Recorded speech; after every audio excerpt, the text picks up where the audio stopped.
Turning back the dial, celebrating WTAP's 70 years. Now, here is Phyllis Smith. Good evening, Mid-Ohio Valley. Thank you for joining us for this special as we celebrate WTAP's Platinum Anniversary. In 1948, only 1% of American households owned a television set. Just 5 years later, in 1953, that number was up to more than 50%. In that year, more than 200 broadcast television stations signed on for the first time. On Veterans Day, November 11th, 1953, at 7:25 in the evening, WTAP joined those stations. We had a 25-minute news, weather, and sports report. The first face you saw from the WTAP studios on 7th Street here in Parkersburg was Tom Neal. Our original owners, the Frank Bear Group, were able to bring a local station here to the Mid-Ohio Valley. From there, we never looked back. Over the next half hour, we will take a look back at some of the history of WTAP. We will also talk with some of the people that have been here to serve you for more than half of those 70 years. We will also look at some of the people and news stories we here at WTAP have been able to bring to you.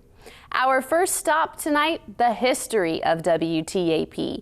We first hit the air in November of 1953. We've been covering the Mid-Ohio Valley now for 70 years. It's a milestone marked by major changes in the industry as well as the station itself. Our Laura Bowen talked to key figures of WTAP's history to better understand what made WTAP WTAP. At 7:25 on the Wednesday of November 11th, 1953, WTAP signed on for the first time. Our first broadcast was a 25-minute broadcast of news, weather, and sports. We haven't went off air since, keeping you up to date with the latest news and how it impacts your life. Your story, of course, is a big part of ours. Silver Bridge collapsed down in Point Pleasant in 1967. Cooling towers at Willow Island collapsed in 1978, I think that was. Personally, I covered the Shell chemical explosion, the IEI plastics fire. Glenn Wilson, longtime newscaster here, covered the presidential campaign of John F. Kennedy when he was in Parkersburg in 1960. There's a great picture of him greeting JFK at the library at the airport. WTAP first hit the airwaves from our studio on 7th Street here in Parkersburg. You've seen some of the biggest stories in the country's history right here on this station. The stories we share nowadays look a lot different on screen than they did when the station first aired. Well, of course, when WTAP would do its newscasts in the olden days, I guess in the 50s and the 60s, there were huge studio cameras, and of course they were just black and white. Even our anchor's eye contact has changed. In the early days, there were no teleprompters at WTAP. You had your copy on the table in front of you, and you looked down and you read it, and you tried to have some eye contact with the viewers at the same time. WTAP moved to its current location in August of 1990 here at the end of Market Street. The move included state-of-the-art broadcast equipment for the time. We've continuously modernized our technology through the decades, which has brought on multiple changes. For instance, viewers now have more access to our news. The technological shifts from analog to digital meant more sub-channels. Think Pinpoint Weather, MeTV, and our show on Fox. All these stations in Parkersburg, when there was once only one, meant a lot of choices for people who don't have cable or satellite or streaming or whatever and just get television off an antenna. The TV isn't the only way to get updated on WTAP's latest news anymore, nor do you have to wait for our show. With the onset of the internet, TV news isn't just TV news. WTAP got its website in the late 90s. You worked on a story, or maybe two, during the day, and the aim was for the 6 o'clock news. Of course, now if you've got a breaking story, an ongoing story throughout the day, you're constantly posting information to the web. It wasn't always possible to get a picture of a fire out 30 minutes after it started. In the beginning, there was film. In order to get the film developed, we had to drive it to Coolville, to a photo processing plant there, and you had to get it by 1 o'clock in order to get it back in time for the 6 o'clock news. And after that, videotape. When we had a fire that happened at 11 o'clock in the morning and we had a noon newscast, we go out and shoot the fire, rush it back to the station, and put it on what we refer to as raw, meaning unedited, for noontime, and hope to the world that nobody shouted any profanity or there wasn't something weird that happened that shouldn't go on the air. Videotape, through its multiple evolutions, didn't come without its challenges. The tape was about 20 minutes long, 15 or 20 minutes. And that was fun when we were shooting some kind of a trial in court. We constantly have to change the tape every 20 minutes, which would get the people in court all riled up because I had to open up the tape recorder, put a new tape in, and I'm not always the quietest person in the world, as you can probably tell. Now, I don't know if our viewers may have seen the movie Broadcast News, where the producer grabs the tape, screaming, out of my way, running down the hall, and tosses it to the tape operator, and he puts it in and has it set just as the anchor is introing the story. And a lot of moments like that for our reporters and our anchors waiting, going, I hope this story's ready. WTAP's earlier equipment was also heavier and more to carry. For sports, this meant reporters were up in the press box, stationary. When they got camcorders, you could go down on the field. They were lighter. You could go down on the field, and you got great dramatic shots, the immediacy of being up close to the action, and you know, having the football players come right at you and into the end zone. WTAP Sports has gone through a huge evolution since its start.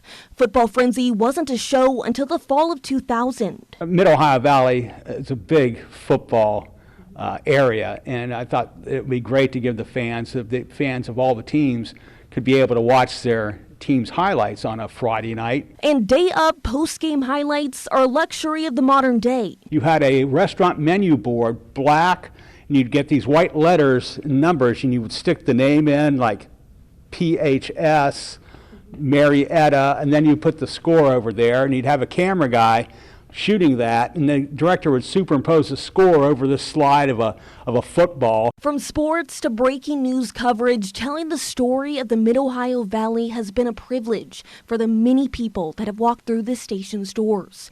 Thank you for letting us into your homes and hearts. We look forward to our next 70 years together. Laura Bowen, WTAP News. This is home. WTAP went on the air for the first time from our location here at the end of Market Street in August 1990. Tom Neal was the first person people saw on WTAP when we went on the air in 1953. But it's Glenn Wilson that many people still associate with the station. Our Chase Campbell took a look at the impact that Glenn had in his more than 4 decades here at WTAP. For the better part of 4 decades, Glenn Wilson was the face of WTAP for many people in the Mid-Ohio Valley. Maybe, and some people might call it a living logo of the station. And that's not only how I thought of Glenn during those years, but how a lot of people thought of him. Wilson started his career in radio, but moved over to television at WTAP in 1958. They were looking for a news director here at WTAP TV, and I auditioned for the job and got it. I thought this is the way of the future. Over the course of his years at the station, Wilson wore a lot of hats. He did it all. You know, he started out on radio, then he transitioned over to television at WTAP, hosted children's shows. He did the weather. He was the news director for several years on and off. And so he'd seen it all and done it all. In his work in news, Wilson covered some of the most earth-shattering stories in the region's history. He was part of some of the biggest stories of the last century in the Mid-Ohio Valley. He reported on the Silver Bridge collapse down in Point Pleasant. The Silver Bridge collapse, and he always talked about how it was so cold at the Silver Bridge collapse that his feet actually stuck to the steel beams, and he had to get people to get him unstuck from the steel. The Harmer nursing home fire in Marietta. The Marshall airplane disaster. Wilson was also a window for the Mid-Ohio Valley to the rest of the world, rubbing shoulders with some figures of national importance. And he shared with me in detail his having met and interviewed Kennedy when he was running for president in the West Virginia primary, which has always been a historic thing for the state of West Virginia. This is my favorite photo, my favorite memory that he had. It shows him coming to the Wood County Airport. My understanding is this was when JFK was running for presidency, and he came to the Wood County Airport. My dad was able to meet him and shake hands with him, which I think was an awesome picture. Whether covering breaking news or the daily weather forecast, Wilson was a part of the public consciousness in the Mid-Ohio Valley for decades. This earned him some local celebrity. Glenn was a rock star, to use a phrase, in the community. We would go out to Shoney's or a local restaurant to get a cup of coffee in the afternoon, and we'd constantly be interrupted by people coming up to the table and wanting to speak to Glenn, asking what the forecast was or something about the news. For me as a kid, like going to Kroger store with him was absolute torture, because you might just plan on being there for 2 hours because everybody recognized him, mostly as the weatherman, and then they would be like, "Hey, Glenn, what's the weather going to be?" The people who knew Wilson say he always responded to these public interactions with good humor and kindness. He never knew a stranger. Didn't matter who you were, from what walk of life you came from, he would stop and talk to you and stop as long as you wanted to talk. He was very patient. He greeted everybody like they were a friend. And that was something that I took away from that you have a responsibility when you're in the public eye to be a representative of the station and put the station and yourself in a positive light. Behind the scenes at WTAP, Wilson was an inspiration and a mentor for much of the next generation at WTAP that followed him. He could be a great storyteller, and he told me a lot of other things about things that happened in the Mid-Ohio Valley going back to his time as a newsman, which I guess did influence me in some ways toward the history of this area. I think Glenn served as a mentor to a lot of people that came along and came through the station. If you ever need any advice about a career or a job or about the community, Glenn was there to give it to you. And he had a wealth of knowledge, and he was happy to share it. While Wilson was deeply committed to his work, he didn't let it completely consume him or get in the way of equally important commitments in his life. He was a wonderful dad. He loved his kids and his grandkids. He was very involved with them. The people who knew Wilson made sure his work and influence in the Mid-Ohio Valley was appreciated, both during his life and after. Roger Shepard and I worked together when my dad passed. I have to give him a lot of credit there, to help us get the Glenn Wilson Scholarship started, and just to continue that tradition, to help people in high school get their career started. During the 2000s, I was on the board of the Associated Press in Ohio. During my time on the board, they established a Hall of Fame of mainly Ohio broadcasters. And one of the things I thought of myself wanting to have as a goal to get Glenn Wilson in that Hall of Fame. That became a reality in 2008. I was glad to be able to do that. More than 2 decades after Glenn Wilson passed away, his influence and presence remains at WTAP. Glenn did it all, and he set an example and a path of how to do yourself and how to conduct yourself and how to serve the public. And 70 years at WTAP, Glenn Wilson helped make that happen. In Parkersburg, West Virginia, Chase Campbell, WTAP News. Glenn worked at radio station WPAR before coming to WTAP.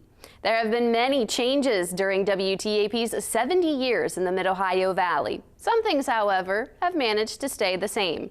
We sat down to talk with some of the longest-serving employees of WTAP who have been here for most of our 70 years. Many changes have happened both in and out of the newsroom over WTAP's 70 years.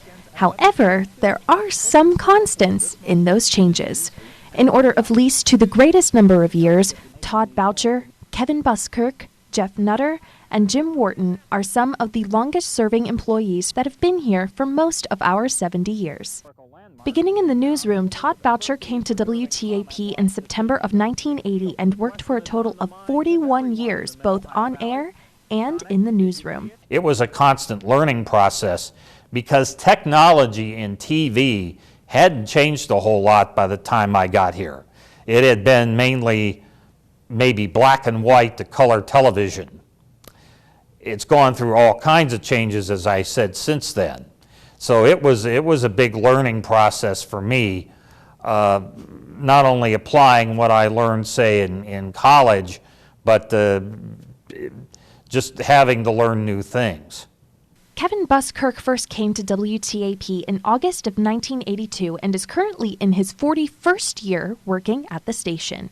Currently the chief engineer at WTAP, Buskirk directed the news and was a production assistant for the first 10 years of his time here until he eventually moved into the engineering department under the direction of Gene Monday. Maintaining the technology that keeps the station running smoothly is one of the many duties that Buskirk has had. However, the way that these duties have been implemented have changed slightly as technology has advanced. We started out as an analog back in the day, and it was a 480 lines of resolution analog with an analog transmitter. And some people that are old enough will remember the ghosting of the transmitter signal. And we moved totally from analog to digital, and we're doing multiple stations in one transmitter where that would never have been possible with analog. We've also changed from having the signals for NBC, CBS, Fox being delivered by microwave hops across the country to being delivered by satellite, and now we're even moving more towards internet delivery of signals. Jeff Nutter began his time at WTAP in January of 1981 and has been here for 42 years. Nutter is currently the Director of Creative Services. However, much like the others, he has held many roles throughout the years. He was a production assistant, newscast director, and even spent a period of time as the only photographer at the station until another person was hired to strictly deal with news, while Nutter stayed in the commercial sector, where he has been ever since. When I first started, we were shooting on 3/4-inch videotape, and over the years that formats have changed. We've shot on DVC Pro, and then we went to digital format. I've worked in all aspects from shooting and editing. We used to edit our commercials, sit and cut tape together. You sit at an edit bay and you just basically edit back and forth between two machines, and eventually we improved to where we could do our editing through our same switcher that the newscasts were being put on in that point in time. When we moved into this new building, we were able to upgrade. Jim Wharton came to WTAP in 1976 and worked here for a total of 45 years. Starting off in production, where he ran the camera and learned other positions in the control room, how to do audio, and how to thread the film and videotape machines. His position eventually led him into directing and being a production manager before leading him into sports. In regards to some of the changes Wharton has noticed since his beginnings at WTAP, he says that the station has come very far from the days where we were broadcast in black and white with little to no film stories. When I started, the news department was 3 people, and now it's grown exponentially, and we had newscasts just 6 and 11, 5 days a week, and now we've got newscasts in the morning, a couple hours in the morning, at noon, at 5, 6, 10, and 11. So the station has fulfilled its obligation as a service and a public service to the community. Celebrating our 70 years, LV Hissam for WTAP News. This is home. Jeff Nutter said that one of his memories involved filming former President Ronald Reagan during his visit to Parkersburg. Speaking of historical events, a lot has happened in the time that WTAP has been on the air. I took a look back at some of the biggest stories in the Mid-Ohio Valley in honor of WTAP being on the air for 70 years. One of the biggest stories to first air on WTAP was the Silver Bridge collapse on December 15, 1967. 46 people died when the bridge that connected Point Pleasant and Gallipolis collapsed during rush hour traffic. Several presidential candidates have visited the Mid-Ohio Valley over the years, including John F. Kennedy in May 1960 and Ronald Reagan in the 1980s.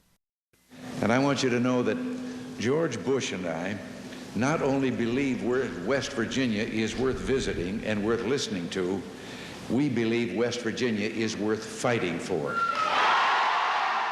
Parkersburg High School was the only high school in the city until Parkersburg South High School was founded in 1967. This started a rivalry between the two schools that continues to be one of the largest and most famous in West Virginia. The winters of 1977 and 1978 brought bitter winds and cold. Some gusts in 1978 were as strong as hurricane winds. Snow drifts were as high as 12 feet in some parts of Ohio. Several people died in the storm, which lasted for 2 days. A disaster would strike in 1978 at Willow Island in Pleasants County. On April 27, 1978, the second cooling tower under construction for the Pleasants Power Station collapsed. 51 men working on the tower were killed. The whole community was touched one way or the other. This is a small community, so you're going to be related, you're going to have friends and family or whatever, so you're going to be affected some way or the other. In some lighter news, the Grand Central Mall came to the area in 1972. It is the only enclosed mall within 35 miles of the region and brought more economic development to the area. Parkersburg Homecoming started in 1983. Almost 80,000 people came to Point Park in downtown Parkersburg for the first year of the festival. Nancy Hollister became Marietta's first female mayor in 1984 and Ohio's first female lieutenant governor 11 years later. The Williamstown Bridge was imploded in a controlled demolition on February 24th, 1988.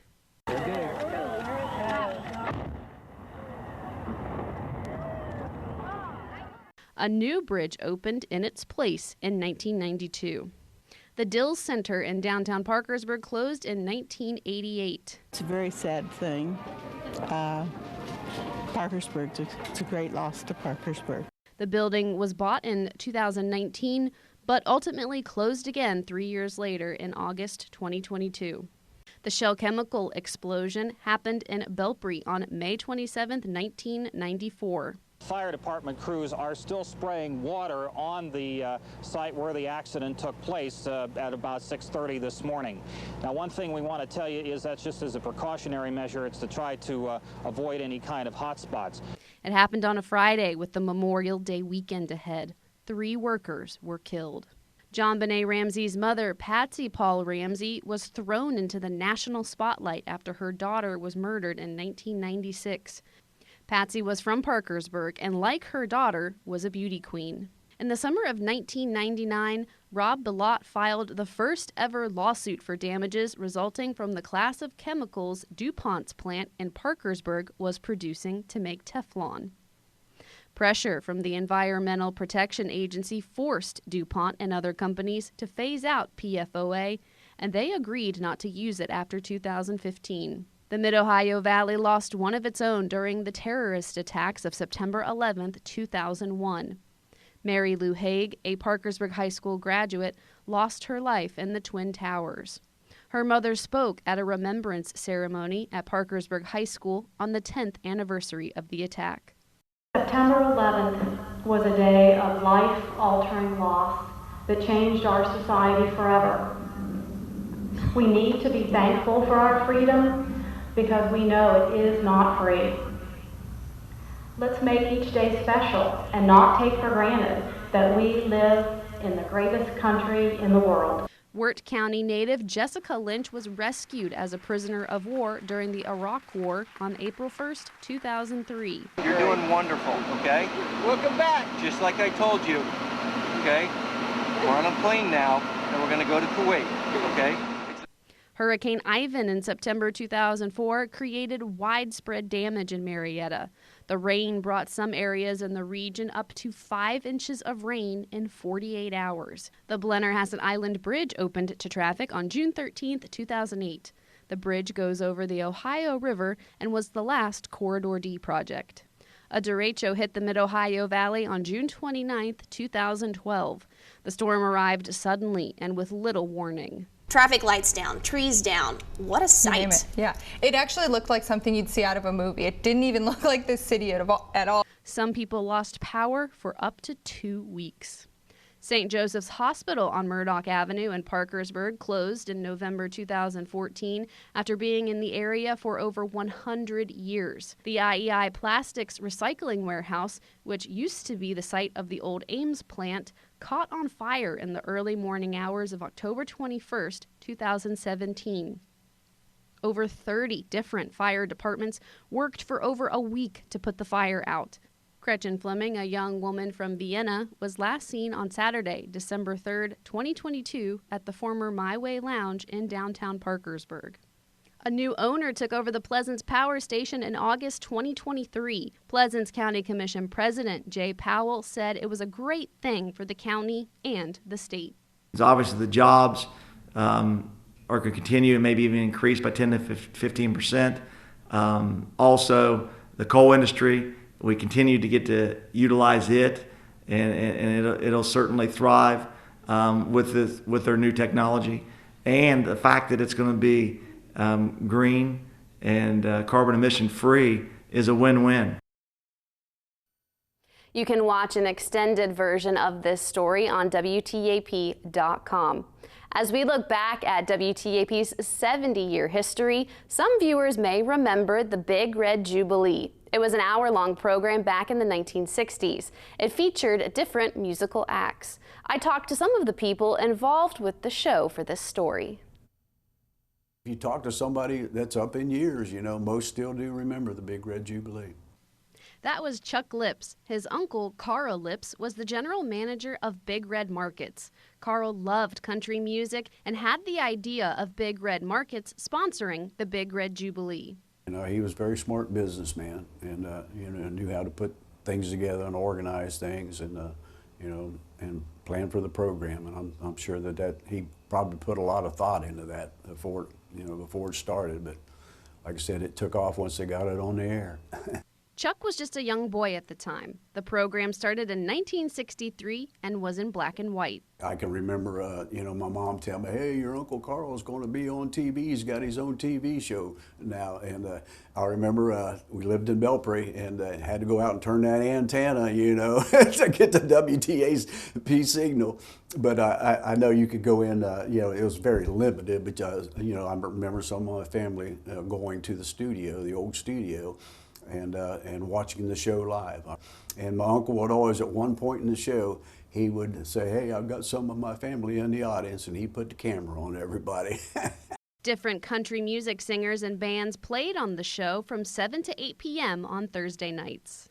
I remember there was a lot of local musicians. I remember a guy by the name of Junior Norman, Mark Burnfield. He just passed away recently. My Uncle Charlie King had a band together. He lived in Belpre, and he was on the show.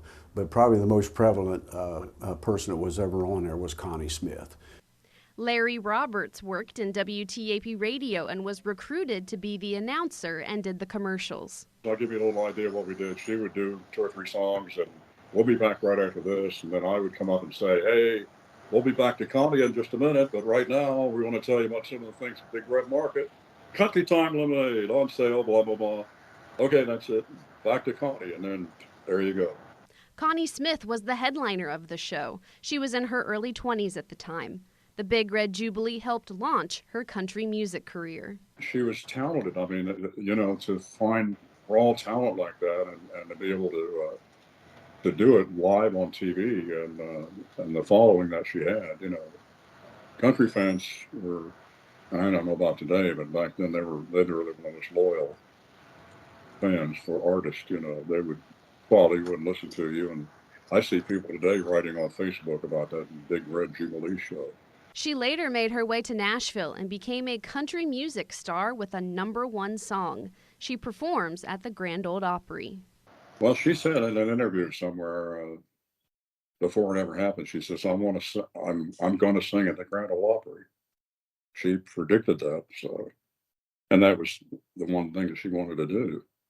But you know, with talent like that, I mean, it's just, and it was so warm. It just came through so warm on the air. It was just, she was a sweetheart, you know. And with talent like that, it's just bound to happen.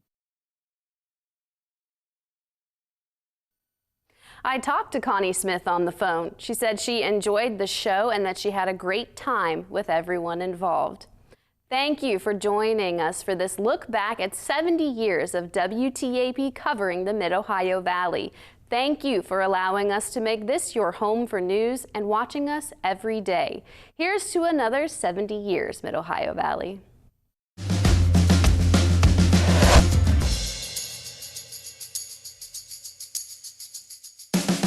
You've been watching Turning Back the Dial, celebrating WTAP's 70 years. This has been a presentation of WTAP TV and Gray Television.